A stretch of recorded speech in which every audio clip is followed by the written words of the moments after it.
Assalamualaikum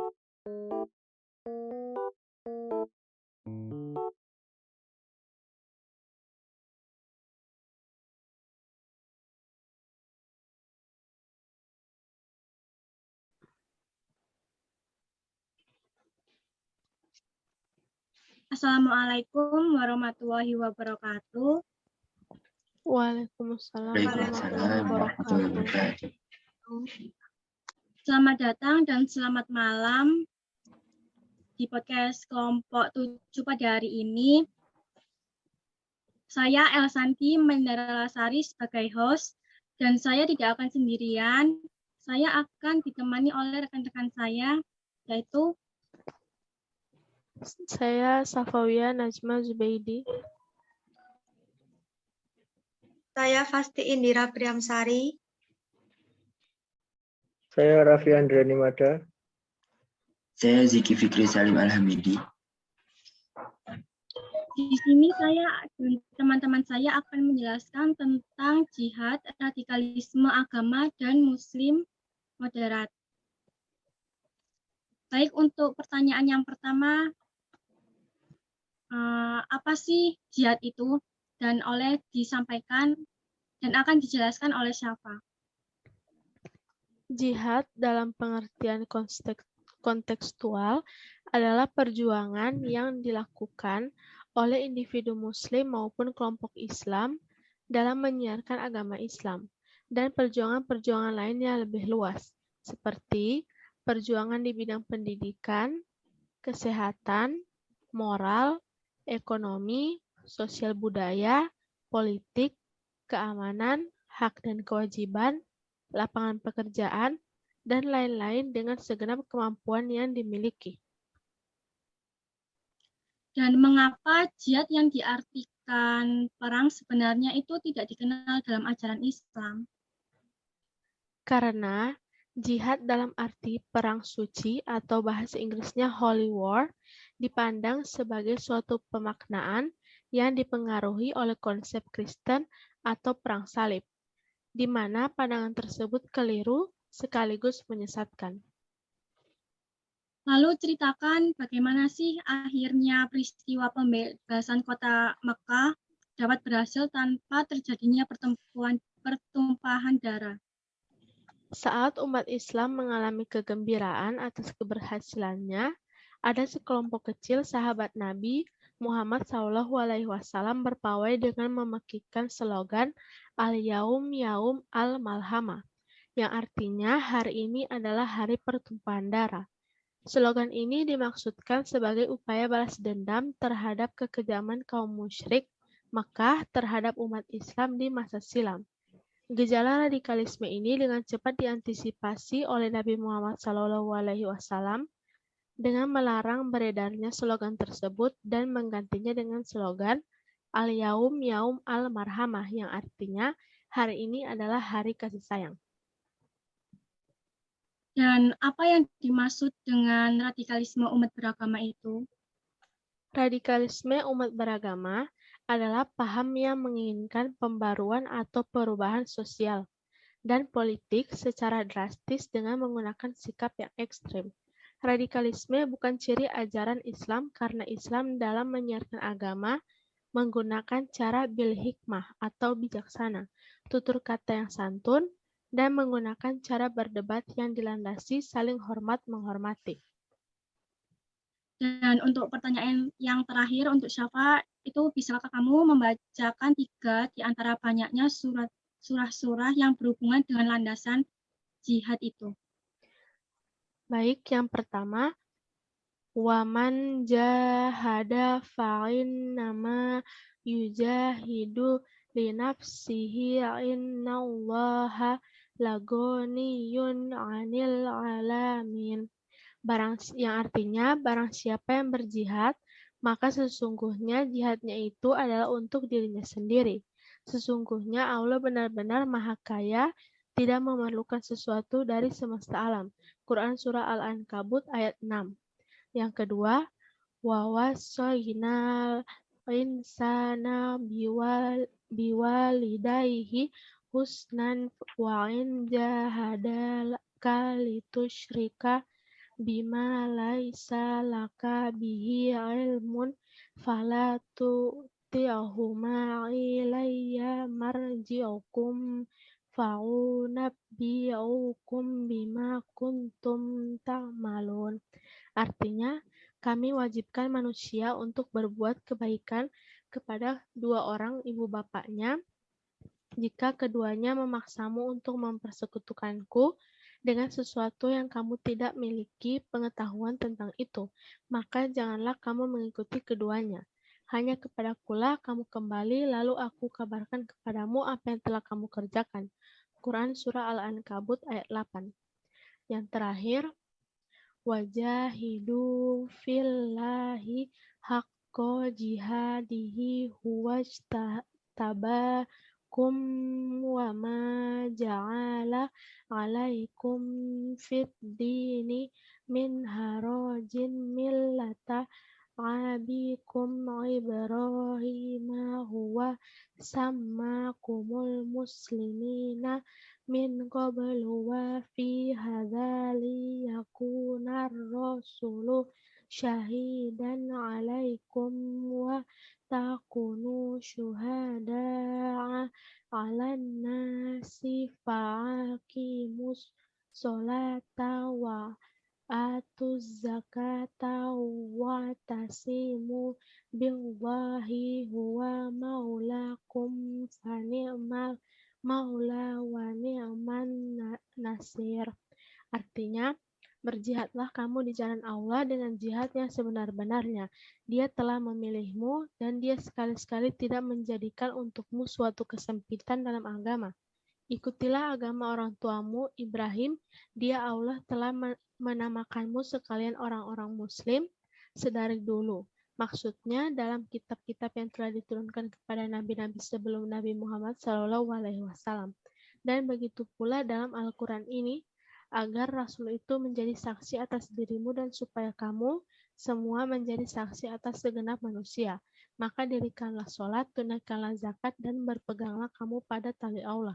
Dia adalah pelindungmu, maka dialah sebaik-baik pelindung dan sebaik-baik penolong. Quran Surah Al-Hajj ayat 78.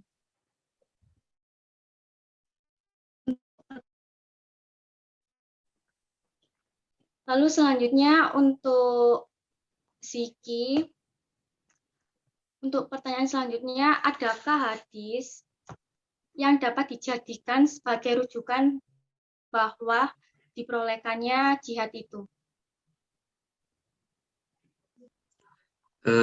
Untuk hadis ya tentu saja ada, karena Nabi pernah bersabda dalam sebuah riwayat yang artinya dari Abdullah radhiyallahu anhu, dia bertanya kepada Nabi Muhammad SAW, amal apakah yang paling dicintai oleh Allah Subhanahu wa taala?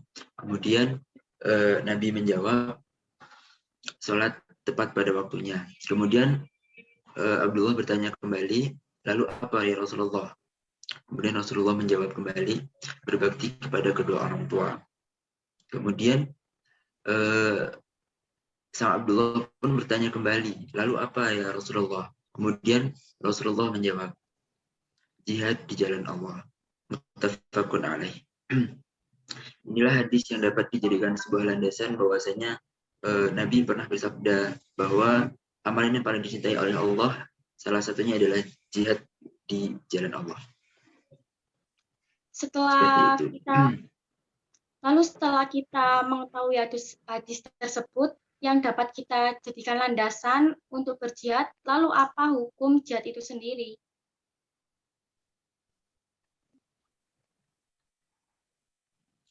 Hukum jihad ini dibagi menjadi dua, yaitu fardu kifayah dan fardu ain. Fardu kifayah yaitu apabila sudah diwakilkan oleh sebagian orang-orang yang telah memenuhi persyaratan, maka gugurlah kewajiban orang-orang yang lain atau segenap muslim yang lainnya. Jika fardu ain yaitu jika pemimpin umat Islam telah memaklumkan mobilitas umum bagi kaum muslimin yang memiliki kemampuan untuk melaksanakannya dengan segenap kekuatan yang dimilikinya. Misalkan pada saat umat Islam merasa terhalang untuk melaksanakan rukun Islam dan terusi kedaulatan bangsa dan negaranya, maka mereka diperintahkan untuk berjihad. Seperti itu. Apakah jihad hanya terdiri dari satu bentuk saja? Tidak, jihad terbagi menjadi dua bentuk, yaitu ada universal dan kontekstual. Jihad universal sendiri yaitu disebut di dalam Al-Quran pada surah An-Nahl yang artinya sesungguhnya Tuhanmu adalah pelindung bagi orang-orang yang berhijrah sesudah menderita cobaan, kemudian mereka berjihad dan sabar. Sesungguhnya Tuhanmu telah benar-benar Maha Pengampun dan Maha Penyayang. Sedangkan jihad kontekstual sendiri, menurut Ar-Raghib dalam Al-Banna, ada 3 macam, yaitu berjuang melawan musuh yang kelihatan, berjuang melawan setan, dan berjuang melawan hawa nafsu. Sementara itu, macam-macam jihad secara kontekstual di era modern, menurut Sabirin, teridentifikasi menjadi 3, yaitu jihad memerangi musuh secara nyata, jihad melawan setan, dan jihad mengendalikan diri sendiri. Seperti itu. Selanjutnya, apakah ada landasan atau dalil yang menerangkan bahwa jihad itu memiliki hukum fardu ain? Tentu saja ada, yaitu terdapat pada surah Al-Anfal ayat 16, yang artinya, barang siapa yang mundur atau membelakangi mereka di waktu itu, kecuali berbelok untuk siasat perang atau hendak menggabungkan diri dengan pasukan yang lain, maka sesungguhnya orang itu telah kembali dengan membawa kemurkaan Allah, dan tepatnya kelak ialah neraka jahanam. Sungguh teramat buruk tempat kembalinya.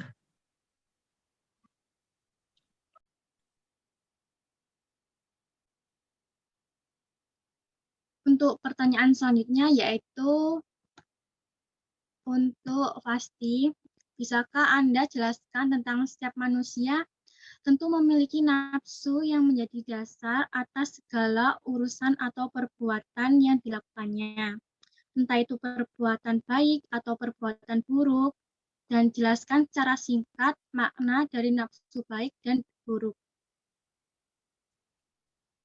Menurut saya, dalam kehidupan sehari-hari, manusia jika diberi kesenangan maupun cobaan, sering memiliki sikap yang berbeda. Pada saat manusia senang mendapat nikmat dari Allah, mereka seharusnya bersyukur dan memperbanyak amal ibadahnya. Tetapi tidak sedikit manusia yang diberi kesenangan dan kenikmatan, justru kufur kepadanya.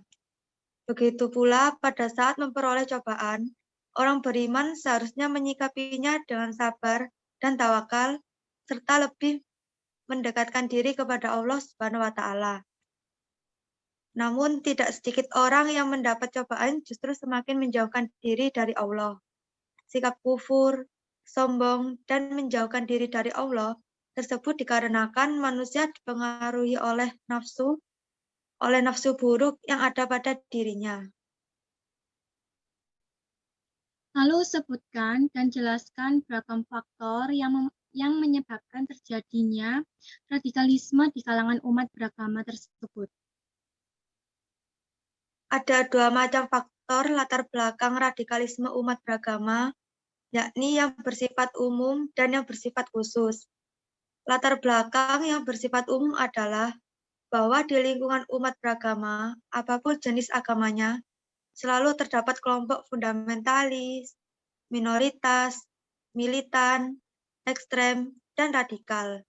Sementara itu, latar belakang yang bersifat khusus antara lain, yang pertama, pengertian seseorang terhadap agama yang tidak tepat, penyalahgunaan agama untuk kepentingan sekretarian, pemahaman agama yang tekstual, rigid atau kaku, sempit, dan penyalahgunaan simbol agama.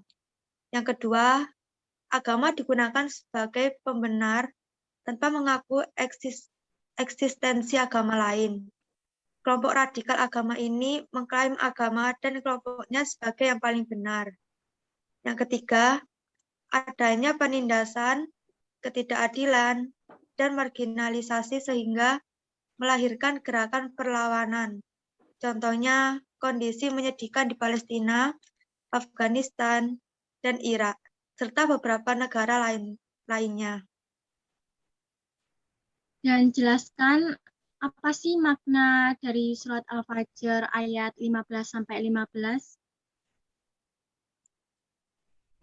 Allah Subhanahu wa Ta'ala menyalahkan orang-orang yang mengatakan bahwa kekayaan itu adalah suatu kemuliaan dan kemiskinan adalah suatu kehinaan. Seperti dikemukakan dalam 2 ayat di atas, karena sebenarnya kekayaan dan kemiskinan adalah ujian Allah Subhanahu wa Ta'ala bagi hamba-hambanya.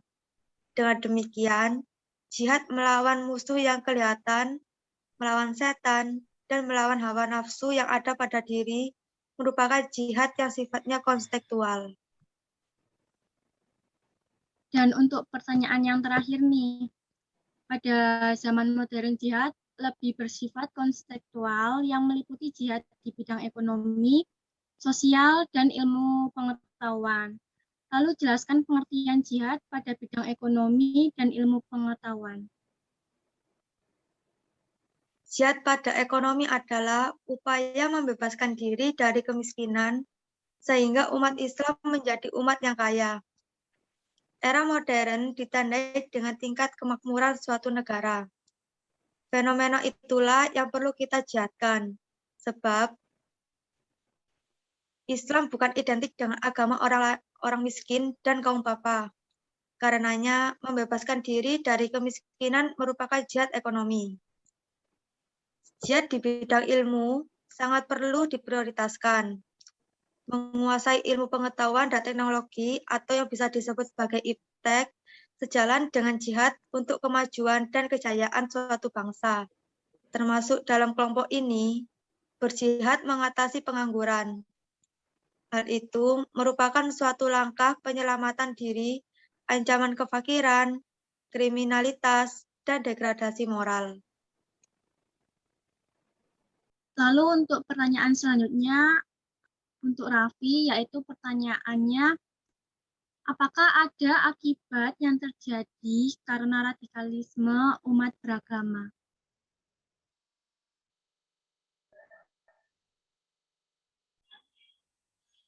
Tentu saja ada. Radikalisme umat beragama dapat mengakibatkan terjadinya teror dan kekerasan, bahkan menimbulkan konflik dan peperangan secara horizontal dan vertikal. Apalagi jika yang terlibat berasal dari kelompok agama yang berbeda. Pasti banyak darah yang akan mengalir akibat dari aksi radikalisme tersebut. Selain itu, korban harta benda, bahkan juga nyawa yang tidak tertutup kemungkinan juga dapat menjadi.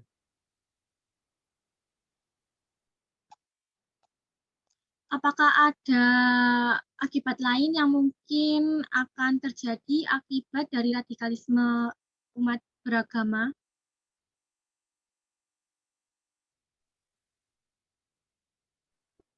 Memang ada. Selain berakibat pada fisik, radikalisme tersebut juga berakibat psikis. Radikalisme agama dan takutan pada manusia sekitar, dan juga menyebabkan menurunnya sikap saling percaya antara rakyat dan penguasa. Sedangkan secara internasional, aksi-aksi radikalisme tersebut dapat mengakibatkan turunnya citra bangsa, negara, bahkan agama yang dipeluk oleh bangsa tersebut. Lalu apakah ada hubungannya antara radikalisme dengan devisa negara? Memang ada. Radikalisme dapat mengakibatkan hilangnya pemasukan yang strategis bagi daerah-daerah yang menjadi objek pariwisata bagi turis asing maupun domestik, termasuk di dalamnya tempat tinggal, tempat bisnis, dan lembaga-lembaga pendidikan yang dapat mendatangkan devisa bagi negara tersebut. Hal ini tentu saja dapat disebabkan karena turis mancanegara yang pasti tidak mau berkunjung ke wilayah-wilayah yang tidak aman dan Untuk bagaimanakah upaya dalam menanggulangi radikalisme umat beragama?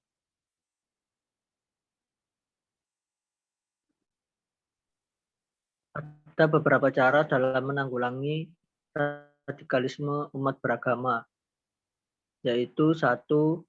Mengurangi dan menghapuskan kesenjangan sosial, ekonomi, politik, pendidikan, dan kebudayaan di tingkat nasional, regional, dan juga internasional. Yang kedua, reorientasi mengenai pemahaman agama yang tekstual, rigid, dan sempit menjadi pemahaman yang kontekstual, fleksibel, dan juga terbuka. Yang ketiga, melakukan modernisasi kehidupan umat secara selektif dengan mengakomodir sisi positifnya dan mengeliminir sisi negatifnya. Yang keempat, menanamkan kesadaran setuju untuk tidak setuju dalam menyikapi pluralisme sosial, budaya, dan agama yang berkembang di tengah-tengah masyarakat dan juga bangsa. Perlu disampaikan juga kesadaran umat beragama di era globalisasi ini untuk dapat hidup bersatu di tengah-tengah masyarakat, bangsa, dan negara meski melebur.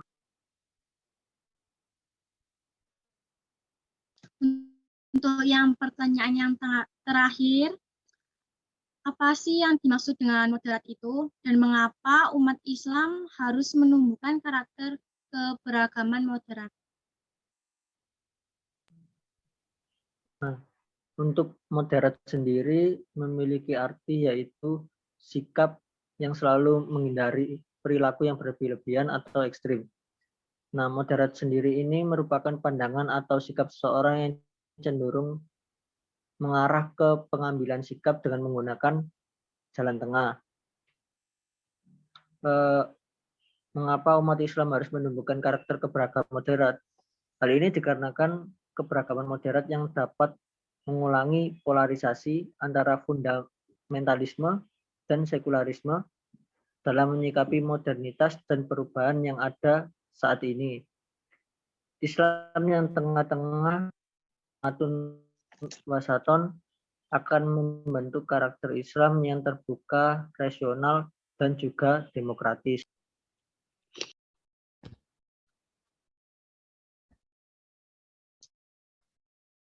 Oke, mohon maaf jika ada anggota kelompok 7 yang keluar dari podcast pada hari ini dikarenakan ada kendala sinyal. Selanjutnya, saya akan bertanya kepada Syafa. Jelaskan apa sih yang dimaksud dengan jihad melawan musuh dan jihad melawan setan itu? Oke, yang pertama, jihad melawan setan dijelaskan pada surah Al-Furqan ayat 52 yang berbunyi fala tuti'il kafirina wajahidhum bihi jihadan kabir, yang artinya maka janganlah kamu mengikuti orang-orang kafir dan berjihadlah terhadap mereka dengan jihad yang besar. Sedangkan jihad melawan setan akan terus berlangsung sepanjang hidup selama manusia hidup di dunia. Setan selalu melakukan tipu daya baik melalui harta tahta wanita, nafsu, kekuasaan, dan kesombongan. Di dalam Quran Surah Al-Isra ayat 64, Allah Subhanahu wa Ta'ala berfirman, wastafziz mani istata'ta minhum bisautika wa ajlib alaihim bi khailika wa rajilika wa syarikhum fil amwali wal auladi wa'idhum wa ma ya'iduhumus syaitanu illa gurur, yang artinya ajaklah siapa saja yang kamu mampu mengajaknya di antara mereka, dan kerahkanlah terhadap mereka pasukan berkuda dan pasukan pejalan kaki, dan berserikatlah dengan mereka pada harta dan anak-anak, dan berjanjilah pada mereka tidak ada yang dijanjikan oleh setan kepada mereka melainkan tipuan belaka. Meskipun Allah Subhanahu wa Ta'ala memberi kesempatan kepada iblis atau setan untuk menyesatkan manusia dengan segala kemampuannya, Tetapi segala tipu daya setan itu tidak akan mampu menyesatkan manusia yang benar-benar beriman dan bertakwa kepada Allah Subhanahu wa taala.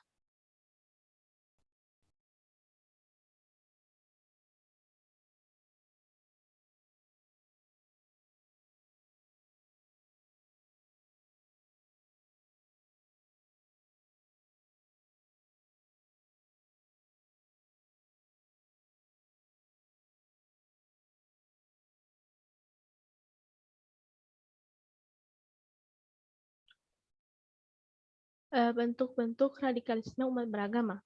Bentuk-bentuk radikalisme umat beragama ada beberapa jenis, yaitu aksi teror, bom bunuh diri, saling menyerang, aksi kekerasan, intimidasi, perlawanan terhadap pemerintahnya, dan lain-lain. Aksi radikalisme umat beragama yang terjadi belum lama ini antara lain timbulnya aksi kekerasan seperti tragedi Black Tuesday World Trade Center atau WTC pada 11 September 2001 di Amerika Serikat. Yang kedua, tragedi bom di Legian Bali dan pengeboman Hotel JW Marriott di Jakarta yang mengakibatkan ratusan nyawa melayang sebagai akibat dari aksi terorisme tersebut. Yang ketiga, aksi teror di Thailand Selatan, khususnya di Provinsi Patani, Narathiwat, Yala, dan Songkhla. Teror tersebut secara misterius berkecamuk di daerah tersebut yang mayoritas penduduknya Muslim dan Buddha. Latar belakang aksi terorisme tersebut dilatar belakangi oleh kesenjangan sosial, ekonomi, politik, pendidikan, dan kebudayaan. Yang terakhir, perlawanan yang terjadi di Filipina Selatan karena tekanan rezim politik yang berkuasa di Filipina terhadap kelompok minoritas Muslim sehingga mereka tidak mendapat hak kebebasan beragama dan berpendapat. Karenanya mereka melakukan perlawanan dengan cara radikal. Baik. Di sini saya akan menyimpulkan pada podcast hari ini. Jadi masih banyak orang yang masih salah memahami makna jihad sebenarnya. Jihad sejak dahulu kala sudah melekat bagi mereka yang terjun ke medan perang. Tapi apakah jihad itu harus selalu berperang? Namun jihad merupakan kata serapan dari bahasa Arab yang artinya mengerahkan segenap potensi diri untuk melakukan sesuatu kebenaran. Tidak tepat rasanya jika jihad selalu digambarkan sebagai mereka yang terjun ke medan perang. Istilah jihad juga diperkenalkan Rasulullah Subhanahu wa taala sebagai sebuah upaya mengendalikan diri dari hawa nafsu. Dalam Islam ini, jihad bukanlah hanya bermakna mereka yang terjun dalam peperangan, tetapi juga berjuang dan berusaha melawan penindasan dan kezoliman, seperti korupsi dan pemerkosaan. Namun, kembali lagi, benar seperti apa yang dikatakan Rasulullah Subhanahu wa taala, jihad yang paling benar adalah melawan hawa nafsu. Jika kita tidak bisa mengendalikan hawa nafsu tersebut, maka semua akan berada dalam jalan yang lurus, bukan melakukan hal-hal yang membuatnya dosa. Dan yang terakhir, dapat disimpulkan kalau jihad itu yang paling penting adalah bagaimana mengangkat martabat manusia dan bukan malah menurunkan martabat kemanusiaan. Seperti dalam saling menghormati, dalam konteks Islam, jihad merupakan melawan kecenderungan kejahatan dalam diri. Baik, sampai di sini untuk penjelasan podcast pada kelompok 7. Mohon maaf bila ada salah kata.